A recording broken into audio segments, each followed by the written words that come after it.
That's a 10 out of 10.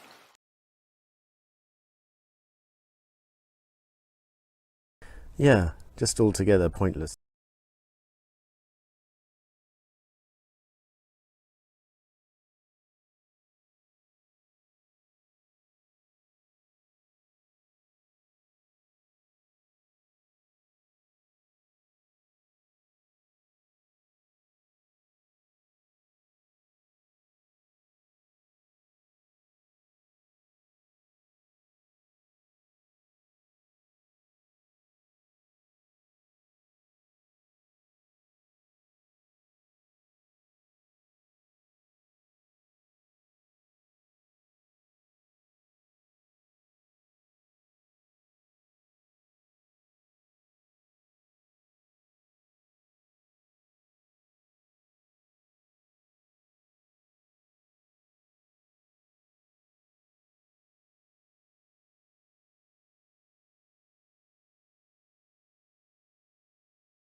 Sorry, I've just been talking for fucking hours and I haven't said nothing. I'm really sorry. I didn't realise I hadn't put myself on.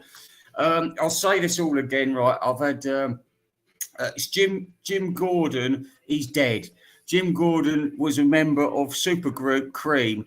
Whether they're a supergroup, well, that's a matter of debate. I couldn't give a flying fuck about, but I know people like Lord John Heaton think the sun shines out their arse. And I only know about these people because, anyway, listen, I can't talk to you a lot because I'm gonna do this Book of the Dead thing, and we're gonna talk about James Beck Gordon. Yeah, and I'm reading this from Wikipedia because I know fuck all about the bloke. It's like I said, the only Gordon I know is Gordon's Gin or Gordon is a moron. Anyway, yes, Jim Gordon is dead. He was born in 1945. He was an American musician. I didn't know that. I always thought he was English, but I thought it was a bit. Anyway, I'll go back to that in a minute. All right, an American musician, songwriter, and convicted murderer. So if Nicola Bully people are out there, bit of crime for you. Right. Gordon was a session musician in the late 60s and 70s and was the drummer in blues rock supergroup Derek and the Dominoes. Oh, he wasn't in the Cream. He was in Derek and the Dominoes. Better find Derek and the Dominoes quick. All right, hang on. Derek and the Dominoes. Let's get some Derek and the Dominoes on at once. ASAP, without losing this. Is Derek. I'll put Derek. Press Derek. What we got? We got Derek and the Dominoes. Layla. Yeah. So here he is. Here he is, and this is for you, Mr. Jim, you evil bastard. I'll tell you why he was an evil bastard in a minute. Oh, all right, listen, Dave, pickup artist. Let me tell everybody. They don't know yet. They've probably never heard of the fucker. All right, let me turn this down a bit. Can you hear this in the background?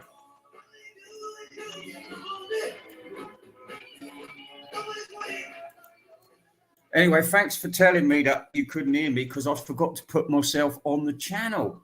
All right, so here we go. Let's hear about, apparently, in 1983, in a psychotic episode associated with undiagnosed schizophrenia, Gordon murdered his mother and was sentenced to 16 years to life in prison, remaining incarcerated until his death in 2023. He must have liked it in jail then. Maybe he liked a good buggering off a black man. All right. Gordon was raised in the San Fernando Valley in Los Angeles, and then, well, he's fucking California. What do you expect? He's going to go bonkers, isn't he? All right. In 1963, he started off playing drums for the Everly Brothers. He went on to become one of the most sought-after recording session drummers in LA. I call it LA because I want to save time. The protege of studio drummer Hal Blaine. Never heard of him. Gordon performed on many notable recordings in the 60s, including Pet Sounds by the Beach Boys. Gene Clark with the Rosdin Brothers by Gene Clark. Who? The Notorious Bird Brothers by the Byrds. Who? And the hit Classical Gas by Mason Williams. Know that one. It's great. Right. So far, we know one song. At the height of his career, Gordon was reportedly so busy as a session musician that he flew back to Los Angeles from Las Vegas every day to do 2 or 3 recording sessions and then returned in time to play the evening show at Caesar's Palace. That's a bit tacky, isn't it? A bit tacky. Anyway, oh God, here it comes. Here it comes. I can see a name down here. In 1969 and 70, Gordon toured as part of the backing band for the Radiant Bunny. They all the nutters are involved with that fucking twosome gruesome, aren't they? Which at the time included Eric Clapton. Clapton subsequently took the group's rhythm section. Gordon, open brackets, drummer, close brackets, Carl Raddle, bassist, Bobby Whitlock, keyboardist, singer-songwriter. I think Bobby Whitlock and Coco have written this fucking Wikipedia page because no one would mention him. You know, when they was talking about, you know, when Elliot Roberts was doing his 2-hour 45 marathon about George Harrison's shit albums, which he could have done in 10 minutes, he didn't mention Bobby Whitlock once. That's how important the bloke is. So this makes me think I can smell a rat here. Right. Anyway, so they formed a new band later called Derek and the Dominoes. We've got Derek B. Let's put on Derek B. That's better, isn't it? Want Derek B?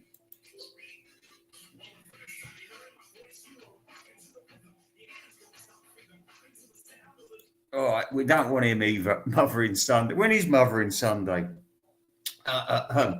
All right, so they formed a new band called Derek and the Dominoes, blah, blah, blah.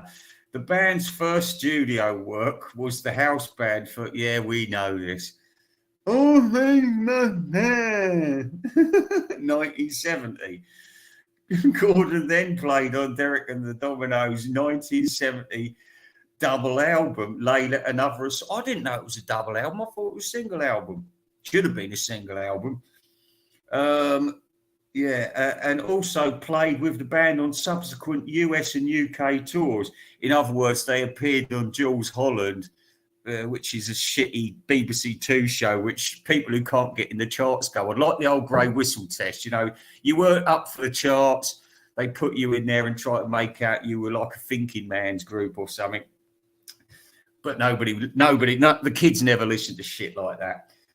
Anyway, the group split in 1971. Of course, they didn't fucking last long, did they? What was about 3 weeks later, after All Things Must Pass, they split up. And also played with the They finished recording this second album. In addition to the drumming, Gordon was credited with contributing. Anyway, let's get past this. He beat up Rita Coolidge. Do you know her? She sings the Christmas Raccoons theme. Oh, I think she also does a James Bond. Yeah, she does James Bond theme, All Time High, which is pretty shit. But if you watch the video, I only saw the video recently. It's at Brighton Pavilion. So go Rita, go Rita. But he beat her up. So there you go. He's killed his mum. He's beat up Rita Coolidge. You say he's a good guy. I expect Michael Nolan's singing his praises because he's probably racist and misogynist and likes kicking cats and things. I mean, he's a good guy, isn't he? He's a nice bloke. Yeah. Anyway, let's get on with so blah blah blah. Went bonkers. Schnilson Milson. Yeah, involved with all the fucking rats' asses about that time. You know, pissheads and losers. Photographers like Patty Boyd as well. Probably went out with Patty Boyd's 16th sister. Okay. Blah blah blah.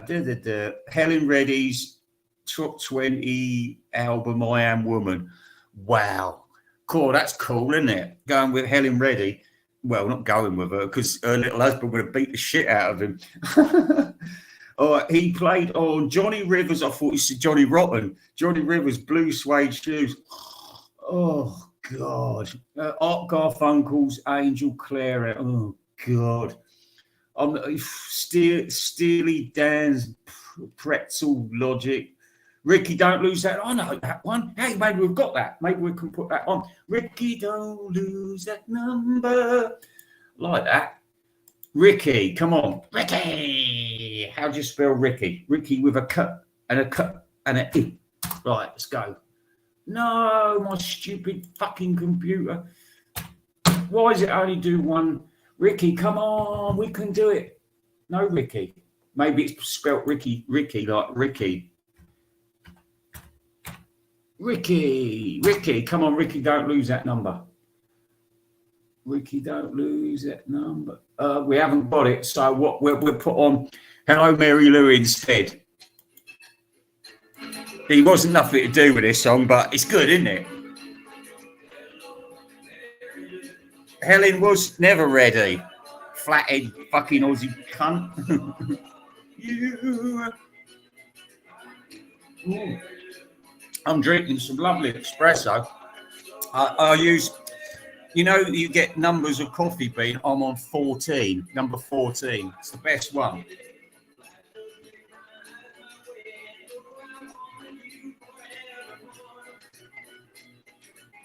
That's because we haven't got Ricky, don't lose that number. Who's saying that? Oh, hang on, don't let me lose this. All right, quick commercial. That was a quick commercial break, but don't worry. All right, here we go. All right. This thing's been playing up all fucking day. Please, can I just get back on that page? Oh, just give me a minute. We'll put Ricky Martin on now. Oh, here we are. We're back.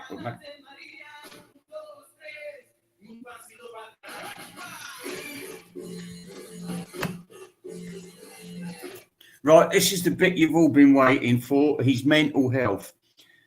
Gordon is a moron. Should we put Gordon as a moron on? I bet we got that. It's called Jilted John. Jilted. If I put jilted in, it'll come up. Jilted John. Yeah, here we go. I won't get busted for copyright with this piece of shit, I'll tell you that much. I've been going out with a girl, her name is Julie.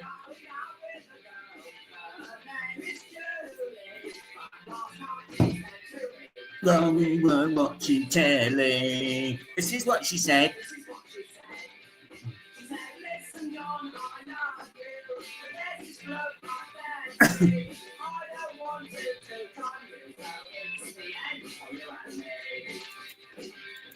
Well, hang on a minute. So here we go. Just to build up on the excitement here. Anyway, like I said, there's only one fucker who's done a tribute so far. It's that fucking old Piltdown man, that fucking 1,000-year-old fucking pharaoh, Michael Nolan. Because, I mean, he's just sitting by his computer all day rotting, isn't he? Smelling like fucking pickled cabbage. And anyway, Listen, so his mental health, this is the juicy bit. This is the bit you've all been waiting for because you love it. Don't you love a bit of scandal? Gordon, all right, hang on a minute.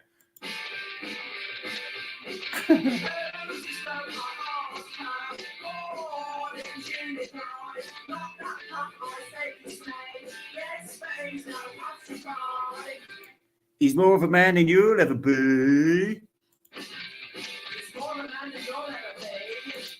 Right, anyway, so I don't want to keep splitting this up. It's like having adverts all the way through, you know, but I'm just trying to build up to this because, you know, who the fuck's Jim Gordon? But we're talking about, so far we've established, did you know this, Vidal Dale, that he's beat up Rita Coolidge and he's bashed his mum up with a hammer. He also stabbed her and then he put her in the blender, added bananas to her and drank her as a smoothie in an effort to get rid of her body. Well, anyway, so whilst on tour with, they thought he went to the doctors, they thought he was an alcoholic, which he probably was an alcoholic as well, hanging around with fucking idiots like Bobby Whitlock. So anyway, he punched his girlfriend Rita Coolidge in a hotel hallway, thereby ending his relationship. Well, there you go. I mean, what sort of a bloke punches a woman? I mean, punches a woman. I mean, sometimes you've got to smack their ass sometimes, you know, like that. Or if, you know, and they did say, you know, never hit a woman with a stick bigger than your small finger. And I live by that. So anyway, so there he is. He's bashed up Rita Coolidge. And if you don't know Rita Coolidge, I did say this earlier, she was singing on the Christmas Raccoons. She also did Talking in Your Sleep, didn't she? Oh, I like that one. If I just tap in Rita, we should get Rita. Oh, no, we've got Rita Aurora. Okay, no, that's not good. Where's all the fucking Rita Coolidge? I am appalled. I'm appalled. All we got is Rita Coolidge. We're at all-time high. It'll have to do. I'm sorry. I haven't got the music to illustrate this man's life. Unless I put a bit of...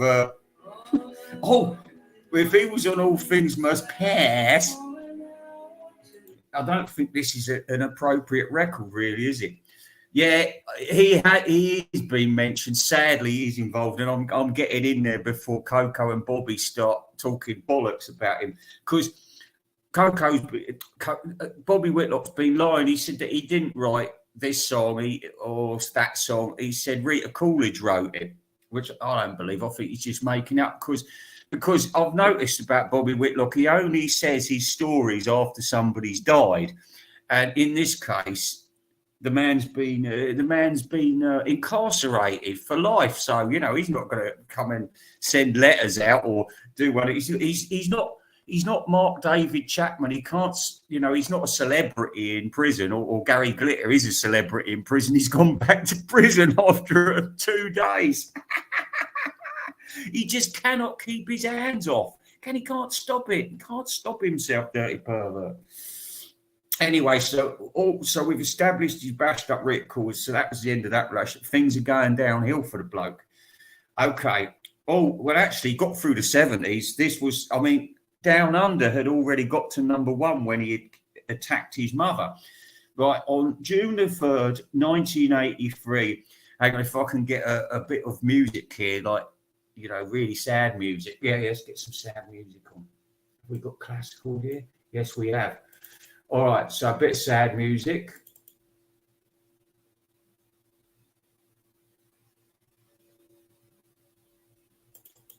Bit of sad music. But I shall tell you what Jim Gordon's gin did. Gin Gordon. Gordon Gin. Hey, there's a good anagram for you. Gin Gordon. Trouble is with this classical music, it's very quiet, isn't it? Oh, here we go. Pachelbel. Yeah, let's go for it. Let's span it up a bit. So, Jim Gordon, you're a disgrace. You are a disgrace. Right. So, on the 3rd of June 1983, Gordon attacked his 71-year-old widowed mother, Oza Marie, open brackets, Beck the singer, close brackets, Beck Gordon, fucking hell, with a hammer, then fatally stabbed her with a butcher knife. Woo! He claimed that voice told him to kill her. That's a good excuse. Anyway, he probably raided her purse and she caught him or something. Oh, I just wanted 50p. I just wanted a pack of fags, that was all. Crazy bitch. And anyway, only after his arrest for murder was Gordon properly diagnosed with schizophrenia. At his trial, the court accepted that he had acute schizophrenia, but he was not allowed to use an insanity defense because of changes to California law due to the Insanity Defense Reform Act. And that was to do with Harvey Milk getting Harvey milked. John Lennon, Dr. King, Harvey Milk, all gone. And Gordon's mum. Right, so on July the 10th, 1984, Gordon was sentenced to 16 years to life in prison. Such a stupid name, Gordon. I'm talking about it like an English Christian name, not an American surname. He was first eligible for parole in 1991, but parole was denied several times as he never bothered to show up. In 2014, he declined to attend his hearing, and he just didn't want to leave prison by the looks of it. And Los Angeles Deputy District, blah, blah, blah, attended the hearing. He said he's still seriously incapacitated and a danger when he is not taking his medication. Yeah, watch out for people not take, especially black people, when they haven't taken their medication. There was a guy, actually, I was walking through the park the other day, and some black bloke walked sort of not in front of me, but he was just to the side of me, so I was keeping an eye on him. And then he jumped up, grabbed a branch and a bunch of leaves and started swinging. Seriously, started swinging on the branch. Now, under normal circumstances, I would have gone up to him and said, "Are you a fucking nutter, mate?" But these days, you don't know if they've got a kitchen knife in their pocket, do you? I'm not going to try. I'm trying not to get involved with these people because they're fucking mad. Anyway, so he was blah blah blah, and so he ended his days in California Medical Facility, a psychiatric prison, I suppose, like a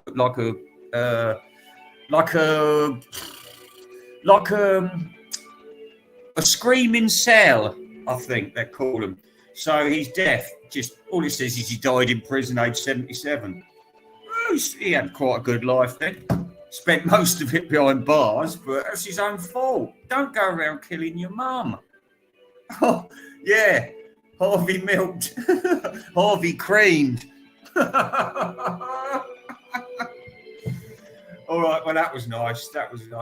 So that's about it for Jim Gordon. I'm going to finish this now, and I'm going to come back on directly straight away. We're going to talk about some other things because I've got some things to say about this fucking Beatle Fest. And so enough of you, Jim Gordon. Goodbye, you stupid cunt. Let's put on the theme. Let's put on the theme. I'll be back. This is the intro again. Yeah, just altogether pointless. All right, I'm putting the intro on again because I haven't got the ending uploaded. So.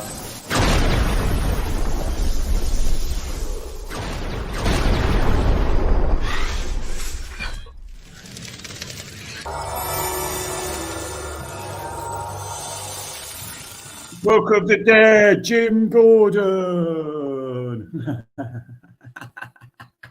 I'll be right back. I'll be right back.